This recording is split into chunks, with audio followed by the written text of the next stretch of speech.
ما تنساش تعمل سبسكرايب او اشتراك في القناة وتفعل زر الجرس عشان يوصلك الجديد في استخدام النباتات الطبية واسرار وفوائد النباتات الطبية والجديد في عالم التغذية العلاجية لصحتك ولصحة عيالك. اشوفك على خير.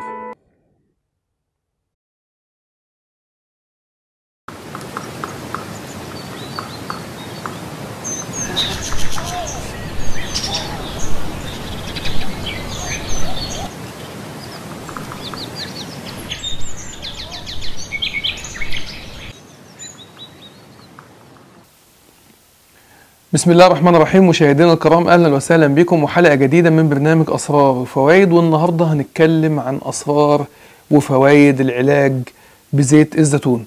هنتكلم عن انواع زيت الزيتون. زيت الزيتون ليه يا جماعه انواع كتير جدا بتنتج في اوروبا. هنتكلم عن اختار النوع ده ازاي وفوائد زيت الزيتون لصحتي.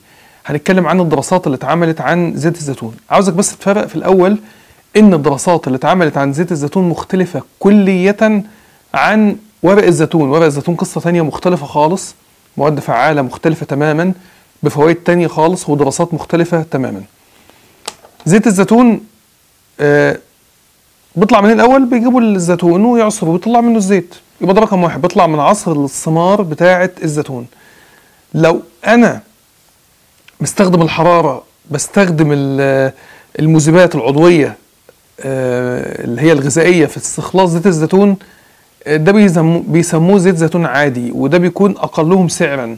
ودي معظم الشركات في أسبانيا بتتبع الطريقة دي، لأن أنت ما بتستخلص الزيت بالمذيبات وبتستخدم الحرارة في الموضوع، فالعائد من الزيت من الزيتون بيكون كتير جدا. ده رقم واحد. رقم اتنين، الريحة بتاعته والقلي بتاعه كده بيكون احسن، لان طبعا بيكون مفيش ريحه الزيتون. في بعض الاحيان الناس ما بتحبش الريحه بتاعه الزيتون في القلي، فهو ثابت حراريا شويه عن الانواع التانية، بس في مشكله اللي هو صحيا اقل فايده، وانا ما انصحكش ان انت تجيبه تماما. النوع التاني من زيت الزيتون بتلاقي مكتوب زيت زيتون بكر. شوف قصه زيت زيتون بكر ده معناها اللي هو معصور على البارد ومش متفلتر.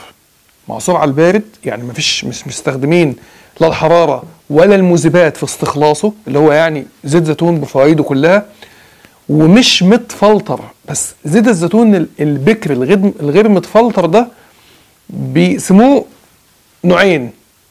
النوع الاولاني اللي هو اول عصرة، اللي هو اول، يعني تعرف دايما اول عصرة بتطلع اول خير للزيتونة بمعنى صح، وده بيسموه اكسترا فيرجن اوليف اويل. زي ما انا هوريك، ده اللي هو النوع المتميز جدا، درجة الفينولات فيه والفوائد فيه عالية جدا جدا جدا جدا. مشكلته بس اللي هو اغلى شوية من التاني. وفي النوع رقم اتنين بقى اللي هو الفيرجن، اللي هو المعصور على البارد البكر العادي، اللي هو بيبقى بالدرجة رقم اتنين، اللي هو العصرة التانية او اللي هو اللي بعد كده مفيش مشكلة يعني. فانت وانت بتشتري هيبقى قدامك 3 خيارات من زيت الزيتون. يا اما زيت الزيتون الاكسترا فيرجن، زيت الزيتون المعصور على البارد البكر جدا، او المتوسط اللي هو الفيرجن او المعصور على البارد، او زيت الزيتون وخلاص مكتوب زيت زيتون وخلاص للطبيخ او او للاضافه للاطعمه. لا، احنا لما هنجيب او هنيجي نشتري الاكسترا فيرجن، يليها في الاختيار مفيش مشكله ممكن نجيب مين؟ الفيرجن او البكر المعصور على البارد. في نقطه ثانيه مهمه جدا دايما بتسالها، هل ينفع ان انا استخدم زيت الزيتون في القلي ولا لا؟ شوف، كل ما درجه الفايده بتاعه زيت الزيتون بتزيد، كل ما بينفعش ان انا استخدم زيت الزيتون في اعمال القلي. يعني الاكسترا فيرجن ده ما ينفعش كلية، لان هو الافيد، هو الاصح. لان احنا عندنا في حاجه للزيت اسمها درجه الدخان، اللي انت اما تحط الزيت في القلايه وبعد ما انت بترفع درجه الحراره بتلاقي الزيت بيطلع دخان. زيوت زي بذر الكتان، السمسم، زيت الزيتون اللي هو الاكسترا فيرجن ده ما بيستحملش الحراره وبيبتدي يطلع دخان بسهوله وبسرعه، فده ممكن هنا بقى يقلب بضرر، بيكون مواد مضره. انا عاوزك لو هتستخدم زيت الزيتون في القلي، في نوع من انواع زيت الزيتون بيسموه لايت او زيت الزيتون اللي هو الخفيف، ده بتلاقي اللون بتاعه والقدرة بتاعته على احتمالية الحرارة عالية جدا، وما بيديش طعم ولا حاجة سيئة للطبخ. فانت لو عاوز تستخدم زيت الزيتون للقلي ممكن تستخدم ده. بس انا زيت الزيتون مش زيت قلي يا جماعة. زيت الزيتون فايدته في اللي هو يتحط على الدريسنج، يتحط على على السلطة بتاعتك، يتحط على الطحينة، يتحط على الأغذية بتاعتك عشان تدخل في الكيتو. دي الفايدة الأساسية اللي انت ممكن تاخدها من زيت الزيتون، مش زيت قلي.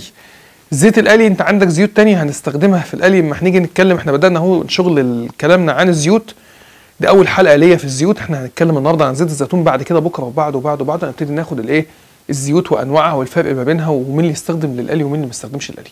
بس أنا مش عاوزك اللي انت تستخدم زيت الزيتون عامة في القلي، لأن المفيد فيه درجة الدخان بتاعته قليلة جدا، فبالتالي هيعمل لك مشاكل صحية. طيب انت عندك كلمة اوميجا، في عندنا ثلاثة اوميجا بتتقال: اوميجا 3، اوميجا 6، واوميجا 9. دايما في الطب دايما احنا بنحبذ اللي احنا نقول للناس احنا عاوزين الاوميجا 3 اللي موجودة في زيت البذر الكتان، اللي موجودة في زيت السمك، اللي موجودة في زيت السمسم. وهنا انا عاوزك اللي انت دايما لما تيجي تاخد الاوميجا 3 خدها من المصدر الحيواني اكتر، اللي هو زي زيت السمك، زي السردينة، اللي هي الاسماك الزيتية، السردينة والماكريل وغيرها. احنا عندنا نوع تاني من الاوميجا اسمه اوميجا 6، ده موجود بكثرة في الزيوت اللي هي زي زيت عباد الشمس، زي زيت اللي هو الذرة. مشكلة الأوميجا 6 دي يا جماعة اللي هي بتعمل الهرمونات اللي بتعمل التهابات في المفاصل، التهابات في الشرايين. فكل ما بتزيد نسبة الأوميجا 6 دي في أكلك، كل ما الالتهابات عندك في جسمك بتزيد، بيزود الالتهابات في جسمك. فبالتالي بضعف شرايينك مع الوقت، بضعف عظمك مع الوقت ومفاصلك مع الوقت، بضعف قلبك مع الوقت، بضعف دماغك مع الوقت، بضعف كبدك مع الوقت، اللي بيعمل التهابات في كل الجسم كله. بس في نوع ثالث من الاوميجا اسمه الاوميجا 9، ده اللي بيميز زيت الزيتون. زيت الزيتون غني جدا بالاوميجا 9، الاوميجا 9 دي بتمنع الضرر بتاع الاوميجا 6. يعني انت لو خدت زيت الزيتون كحاجه صحيه معلقه كل يوم، اللي هو احنا قلنا اللي هو الفيرجن او الاكسترا فيرجن، اللي هو البكر او البكر جدا، اللي هو من الاخر المعصور على البارد الغير مفلتر. لو انت استخدمت زيت الزيتون معلقه كبيره كل يوم، هيمنع لك الضرر بتاع الاوميجا 6 اللي ممكن يكون في اكلك، زي اللي طالع من زيت الذره او زيت عباد الشمس او غيرهم. يعني دايما هنرجع ونقول انا بنصح دايما المرضى اللي ماشيين على النظام الكيتوني اهتموا جدا بزيت الزيتون. زيت الزيتون من الزيوت الطيبه. احنا عندنا زيوت شريره، هنشرح ونقول الفرق بين الزيوت الطيبه والزيوت الشريره، زي زيت عباد الشمس، زي زيت الصويا، زي زيت القطن. انا ما بحبش الزيوت دي اطلاقا، بالذات زيت القطن ده. زيت القطن ده مصيبه سودا، رخر مقندله، بيقتل الحيوانات المنويه بتاعه الذكور. ده احنا كنا بنستخدمه في الصين كقاتل للحيوانات المنويه. لما يبقى حد عاوز يعني ما يخلفش، بنديله زيت القطن ده، فزيت القطن ده يستخدمه فتقل كفاءته على او قدرته على الخصوبه يعني. فانت دايما هتستخدم زيت الزيتون عشان صحه شرايينك، لانه بيمنع الضرر اللي بتعمله الاوميجا 6 والهرمونات اللي بتطلع بسبب اوميجا 6 على الشرايين. في نقطه تانية مهمه جدا لازم تعرفها، ان كل ما معدل هرمون الانسولين في جسمك يزيد، كل ما الضرر بتاع الانسولين وبيخرب الشرايين وبيخرب الدوره الدمويه. احنا عاوزين دايما معدل هرمون الانسولين يكون في المعدل الصايم تحت ال4 والفاطر تحت ال8. ان انت حافظت على الارقام دي، فانت هتحافظ على ان ما يحصلكش كبد دهني، هتحافظ ان انت الذاكره بتاعتك تكون قويه، هتحافظ ان انت ما يحصلكش ضغط، اللي انت تخلي دايما الانسولين تحت السيطره. اللي يخلي لك الانسولين تحت السيطره هو الزيوت، وخاصه زيت الزيتون. احنا عندنا في حاجه اسمها الانسولين اندكس او مؤشر الانسولين. هي الاكلات زي النشويات وزي البروتين وزي الزيوت، اما انا اكلها بتطلع قد ايه انسولين من جسمي، بتثير قد ايه من الانسولين من جسمي. وجدوا ان زيت الزيتون اقل شيء ممكن هو ما بيطلعش اصلا الانسولين، لان انت لما بتاخد زيت الزيتون مش محتاج ان انت تطلع الانسولين في حاجه. بالعكس، ده زيت الزيتون من الحاجات اللي بتخلي جسمك وبينشط جسمك، اللي هو يطلع الكيتونات لو انت ماشي على النظام الكيتوني. فاذا انا لو عاوز اقلل الانسولين فبالتالي تبعية اقلل الدهون الضاره زي الدهون الثلاثيه، اقلل من الكوليسترول الضار، اقلل من السمنه، على الرغم من السعرات الحراريه بتاعه زيت الزيتون عاليه. هي ما بتتحسبش كده بقى، بتتحسب انا لما اخد زيت الزيتون هيعمل ايه في الهرمونات بتاعتي. هل هي قصه سعرات حراريه ولا قصه هرمونات؟ لا، انا اللي بقول لك اهو هي قصه الاثنين. احنا في النظام الكيتوني يا جماعه اما بنيجي اللي احنا نخلي المريض يستخدم النظام الكيتوني عشان ينزل في الضغط، بنرتب الاثنين مع بعض، السعرات والهرمونات. لكن لو بنستخدم النظام الكيتوني في امراض تانية ملهاش علاقه بالسمنه زي مثلا الصرع او بعض الامراض الاخرى، ما بنقولش للمريض، ما بنرتبش للمريض السعرات الحراريه قوي، ما بيكونش لازمنا الكلام ده. بيكون لازمنا اكتر اللي احنا نرتب له نسب الاكل اللي هو 70% دهون، 25% منه بروتين، 5% نشويات. زيت الزيتون من الاغذيه اللي بتساعدك اللي هي تقلل هرمون الانسولين، عشان كده اللي ممكن يمشي على زيت الزيتون بانتظام بينظف الكبد بتاعه من الدهون المتراكمه عليه، وبيساعد جسمك على التخلص من من السمنه المفرطه او السمنه الزياده او زياده الوزن اللي ممكن تكون عندك. زيت الزيتون منشور عنه 106 دراسه، ليه 50 تاثير جيد في الجسم، بيعالج 82 مرض لغايه دلوقتي. دي الدراسات اللي اتنشرت عن زيت الزيتون. اول دراسه اتنشرت في 29 ابريل في 2018 في استراليا، بتقول ان الفينولات اللي موجوده في زيت الزيتون، خلي بالك قلنا كلمه فينولات اللي بتكون موجوده فين؟ في زيت الزيتون الغير مفلتر، زيت الزيتون اللي مش متعرض للحراره، اللي هو من الاخر المعصور على البارد، اللي احنا بنقول عليه بكر او بكري جدا، اكسترا فيرجن او فيرجن اوليف اويل. الفينولات اللي موجوده في زيت الزيتون واللي بتديله الطعم القابض، دي الدراسه اللي بتتكلم في استراليا ان الفينولات اللي موجوده في زيت الزيتون واللي بتديله الطعم القابض قادره على منع امراض القلب والشرايين. يبقى بس ده جحه كده. طب لما بيجي لك مريض عنده مشاكل في الشرايين بتقول له لو سمحت امشي على زيت الزيتون بانتظام، لان زيت الزيتون مهم جدا جدا جدا لصحه القلب والشرايين، لانه بيمنع التهاب الشرايين. فاذا اتوقف التهاب الشرايين فبالتالي الشرايين هتقوم بوظيفتها كما ينبغي. نرجع ونفكركم بحاجه مهمه جدا، ان كلمه التهاب لاي عضو معناها ان العضو ده وظيفته هتفقد او هيقل. يعني انا لما بيحصل عندي التهاب مزمن في الكبد يحصل تلف في الكبد، التهاب مزمن في الكلى يحصل فشل كلوي، التهاب مزمن في عضله القلب يحصل كسوف في عضله القلب، التهاب مزمن في الشرايين. الشرايين بتعمل ايه؟ الشرايين بتودي الدم، بتوصل الدم، يحصل مشاكل في توصيل الدم، والشرايين ما عادتش بتوصل الدم كما ينبغي، فالاعضاء اللي بتوصل لها الدم بيحصل فيها مشاكل. واهم عضو الشرايين بتغذيه بالدم اول حاجه طبعا قلبك، يليه دماغك، يليه كليتك وكبدك. فاذا حصل عندك مشاكل في الشرايين اعضائك كلها بتتاثر وما بتاكلش ولا تشرب لان ما بيوصلهاش الدوره الدمويه بتاعتها. الدراسه رقم 2 في 1 يونيو 2009 في كرواتيا، ان زيت الزيتون دواء فعال جدا ومهم جدا للمرضى اللي عندهم التصلب المتحدد. طبعا اساس اي نظام غذائي انت بتديه للمرضى اللي عندهم مشاكل في الاعصاب، انت بتعتمد على الزيوت بكميه كبيره، لان الزيوت بتغذي الاعصاب. هي اصلا الاعصاب تعتبر مكون دهني، حتى الدماغ اللي هي اهم عضو عندنا بيحتوي على اكبر جزء ممكن من الاعصاب، هو اصلا يعتبر عضو دهني.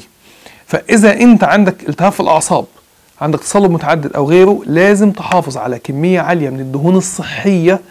خلي بالكم يا جماعه، الفتره اللي فاتت او السنين اللي فاتت كانت الناس بدات تقلق من استخدام الدهون وكل حاجه خالي الدسم خالي الدهون، عشان ظننا منهم اللي هم كده هيخسوا، ما يعرفوش اللي بعد كده بقى اكتشفناه القصه بتاعت اللي هو مؤشر الانسولين، اللي الدهون بتقلل الانسولين فبتمنع ان انت تزيد في الوزن، على عكس ما هم كانوا متخيلين وهم حاسبينها سعرات حراريه. هي ما بتتحسبش زي ما انا قلت لكم سعرات حراريه بس، هي بتتحسب سعرات حراريه وبتحسب معاها كمان الهرمونات وضعها ايه، اما هاكل ايه هينشط مين، فهل الحرق هيقف، هل الحرق هيزيد، ده مهم جدا. فانت عندك زيت الزيتون ده مهم جدا جدا للمرضى اللي عندهم مشاكل عصبيه، وخاصه المرضى اللي متبعين الحميه بتاعه الكيتو. الدراسه رقم 3 في 21 ابريل 2009 في فلسطين المحتله، ان زيت الزيتون فعال جدا في علاج الكبد الدهني وارتفاع الدهون الثلاثيه في الدم. انا لو عندي دهون على الكبد، ارتفاع في الدهون الثلاثيه في الدم، الترايجليسرايدز، انا انصحك اللي انت تستخدم معلقه كبيره بانتظام من زيت الزيتون من مرتين ل3، ويا ريت يكون معاها كمان فيتامين ه اللي هو فيتامين اي اللي موجود في زيت اللي هو جنين القمح.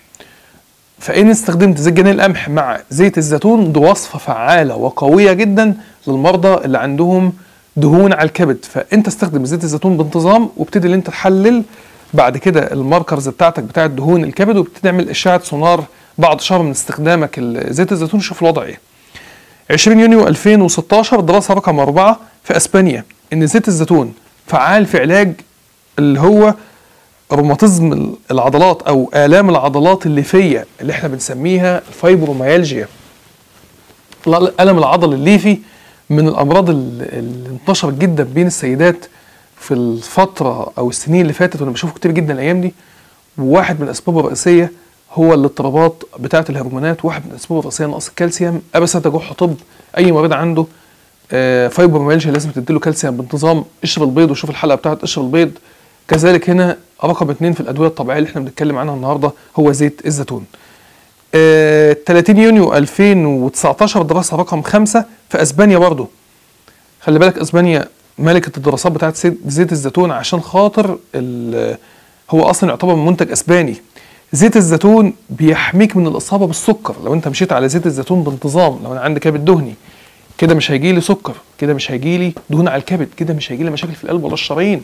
مهم جدا يا جماعه، جدا جدا جدا لاي حد بعد سن ال40 اللي هو يحافظ على استخدام زيت الزيتون بانتظام على السلطه بتاعته وعلى الاكل بتاعه. وقلنا مش لازم تقلي بيه، القلي يبقى استخدم حاجات تانية زي ما احنا هنشرح ان شاء الله. الدراسه رقم 6 في 9 ديسمبر 2012 في اسبانيا برضو، ان زيت الزيتون بيصلح التهابات القولون حتى لو تقرح، يعني انتفاخ، اسهال، امساك،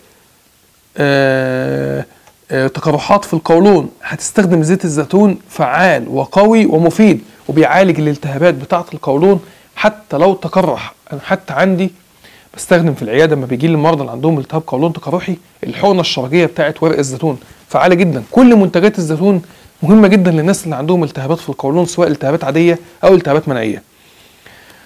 الدراسه رقم 7 في 9 يناير 2020 في اسبانيا، ان زيت الزيتون برضه الغير مفلتر اللي هو احنا بنقول عليه زيت الزيتون البكر، دواء فعال جدا لارتفاع ضغط الدم، طبعا لانه بيقلل الانسولين. اذا اي شيء قلل الانسولين فاحتباس الميه في الجسم يقل، فبالتالي ضغط الدم يقل. هنا تخيل زيت الزيتون ده بيعالج الامراض المزمنه كلها، السكر، الضغط، مشاكل الشرايين، الكبد الدهني، كل الامراض المزمنه. الدراسه رقم 8 في 31 ديسمبر 2015 في اسبانيا برضو، قلنا اسبانيا ملكه الانتاج بتاع زيت الزيتون في العالم، وهي ملكه الابحاث بتاعت زيت الزيتون برضو، ان زيت الزيتون فعال جدا في علاج الذئبه الحمراء. اي مريض عنده ذئبه حمراء انصحه او شير له الفيديو ده وقول له الدكتور احمد بيقول لك خد معلقه كبيره او خدي معلقه كبيره، بما انه مرض بيصيب السيدات اكتر من الرجال، خدي معلقه كبيره من زيت الزيتون من مرتين ل3 في اليوم. وانا كنت نصحتكم نصيحه تانية، لو تفتكروا في الحلقه اللي كنت اتكلمت فيها عن التفاح وقلت ان التفاح مع البرتقال مهم جدا جدا جدا للمرضى اللي عندهم ذئبه. ضيف النهارده زيت الزيتون المعلومه رقم 2 دي مهم جدا برضه للمرضى اللي عندهم ذئبه. 31 ديسمبر 2014 في السعوديه، الدراسه بتقول ان زيت الزيتون بيحمي اعضائك التناسليه من تاثير الصويا عليها وبيعيد الخصوبه مره ثانيه. الدراسه دي بقى مهمه جدا. الصويا يا جماعه من الحاجات اللي بدات المنتجات بتاعتها تنتشر جدا عشان خاطر بيستخدموها اللي هم بيخففوا بيها اللحمه، اللي هي اللحوم اللي هي المصنعه، بيحطوا صويا، بيحطوا الوان صناعيه مدمره ومسرطنه وبتعمل سرطانات في القولون. ومن ضمن الحاجات اللي هم بيعملوها اللي هم بيحطوا الصويا. الصويا الزيت بتاعها منتشر جدا برضه بيعمل مشاكل. منتجات الصويا ما تنفعش للرجاله، ده وجهه نظري، استخدامها للرجاله برضه بيعمل مشاكل. هنا الدراسه اللي اتعملت في السعوديه بتقول لك ان خلي بالك ان تاثير زيت الزيتون مهم جدا لاعضائك التناسليه. زيت الزيتون لو استخدمته بانتظام هيمنع ان الصويا، او لو انت اكلت صويا من غير ما تقصد، تعمل لك مشاكل وضرر في اعضائك التناسليه، وتعمل لك مشاكل في هرموناتك، وتعمل مشاكل في الخصوبه بتاعتك. الدراسه رقم 10 في 17 سبتمبر 2015 في اسبانيا برضه، زيت الزيتون فعال للمرضى اللي عندهم روماتويد. انصحك لو انت عندك روماتويد ادهن مفاصلك بزيت الزيتون، وخاصه زيت الزيتون اللي بتوم، زي ما هنشوف في الحلقه بتاعت النص التاني من الحلقه في المطبخ. كذلك برضو اشرب زيت زيتون كتير، هيساعدك جدا في علاج الروماتويد. ورجعنا لكم تاني، والجزء التاني من حلقه زيت الزيتون هنشرح فيها او هنبين فيها الانواع بتاعت زيت الزيتون اللي موجوده في اوروبا، بيعملوها بناء على ايه وبتعمل ازاي، وانا ممكن اعمل الانواع دي ازاي في البيت لو ينفع اعمل الكلام ده. واحده واحده انا معاك بالراحه. مبدئيا كده احنا قلنا ان زيت الزيتون وانت بتشتريه هيبقى عندك 3 اختيارات. اهم اختيار بالنسبه لك هو اللي انت تنقي زيت الزيتون الاكسترا فيرجن، او زيت الزيتون اللي هو بنسميه البكر جدا، او اللي هو جاي بالعصر مش المذيبات. ده رقم 1. رقم 2 اول قطفه. رقم 3 مش متفلتر. طيب ادي زيت الزيتون اهو الاكسترا فيرجن اهو، زي ما انت شايف بشوف مكتوب اهو اكسترا فيرجن اوليف اويل. تمام كده. ده طبعا منتج اسباني اهو، ده اللي هو انا بقول لك عليه اللي هو اول عصره، وبيكون معصور على البارد، وما بيكونش مستخدم فيه لا حراره ولا مذيبات. ده مهم جدا جدا جدا جدا لصحتك. معلقه كبيره منه كل 12 ساعه 3 مرات في اليوم هيمنع لك كل الامراض المزمنه بالكامل، سكر، ضغط، مشاكل الشرايين، القلب، والخ الخ الخ من كل الامراض اللي ممكن بتعاني منها. زيت الزيتون يا جماعه حاجه صحيه جدا، منشور عنه مئات الدراسات زي ما احنا شرحنا في المقدمه بتاعت الايه، مقدمه البرنامج. طيب في شركات عامله بقى ايه حركات تانية كده ظريفه من زيت الزيتون. الشركه دي مثلا عامله لك حاجه ظريفه، حاطه لك ليمون اهو، في ليمونه اهي لو تقدر تشوفها، مش عارف اذا كانت الكاميرا تجيبها ولا لا.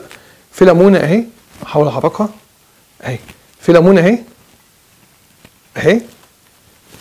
اهي ليمون ناشف اهو في زيت الزيتون. فده زيت الزيتون بطعم الليمون، خطير ملوش حل. طب هل انا ممكن اعمل زيت الزيتون ابو ليمون ناشف ده في البيت؟ ممكن طبعا. ازاي؟ اللي انا بجيب برطمان عادي خالص واحط فيه زيت الزيتون واحط فيه الليمون اقطعه عليه. طبعا يستحسن احنا نجيب اللي هو الليمون اللي هو الناشف، ونحطه في زيت الزيتون لمده 2 ل3 اسابيع جوه مثلا الخزنه دي مثلا بتاعه المطبخ، بعيد عن الضوء، بعيد عن الحراره، بعيد عن اي حاجه. الحراره انا عند بتاع البوتاجاز الناحيه الثانيه، فهو هنا بعيد عن الايه، بعيد عن الحراره. وبعد 3 اسابيع ممكن استخدمه، هيبقى طعمه جميل جدا للناس اللي بتكره الطعم الحامضي بتاع زيت الزيتون، وهيبقى كمان ريحته جميله، وريحته بريحه الايه، بريحه الليمون. طيب شوف بقى الشركه دي قلت لك لا احنا مش هنستخدم زيت الزيتون مع الليمون، احنا هنحط شطه اهو. طبعا الشطه بقى بكل فوائدها الجمه الفظيعه، شطايه هي انا ايه، قرن شطه اهو اهو، يا رب يكون بس واضح بس مع الكاميرا معاكم اهو، بينزل وانا بحاول ازقه اهو، قرنين الشطه هم.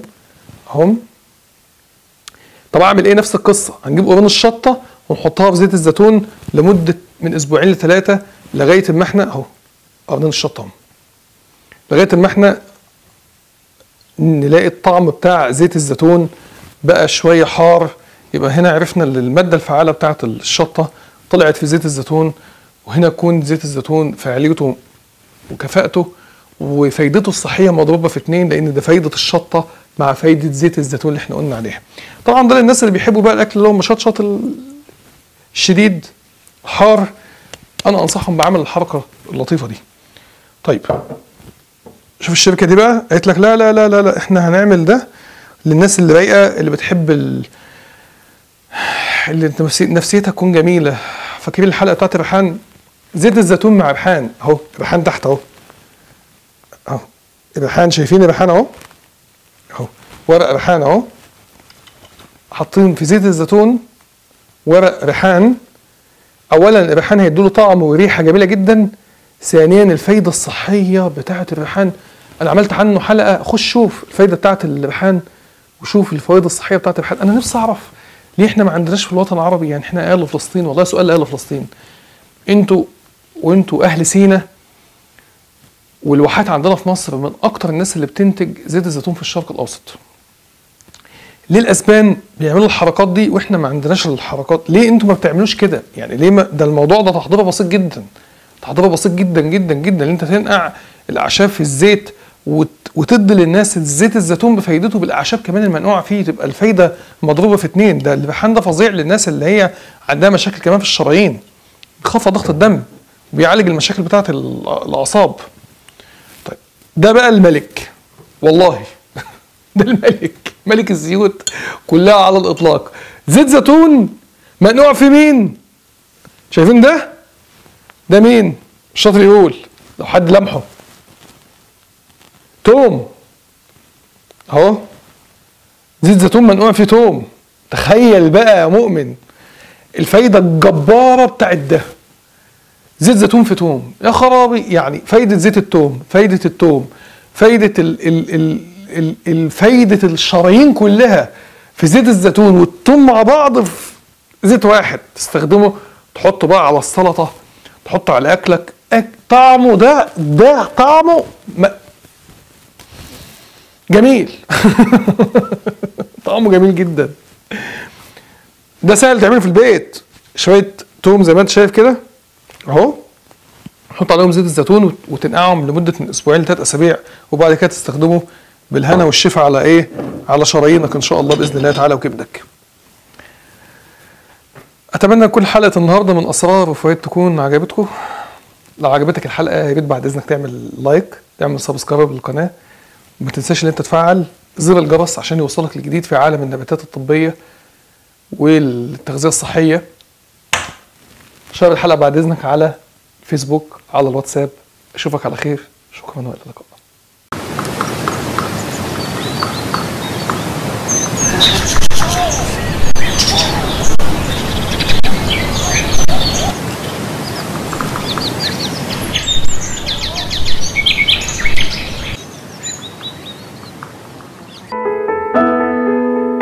ما تنساش تعمل سبسكرايب او اشتراك في القناة وتفعل زر الجرس عشان يوصلك الجديد في استخدام النباتات الطبية واسرار وفوائد النباتات الطبية والجديد في عالم التغذية العلاجية لصحتك ولصحة عيالك. اشوفك على خير.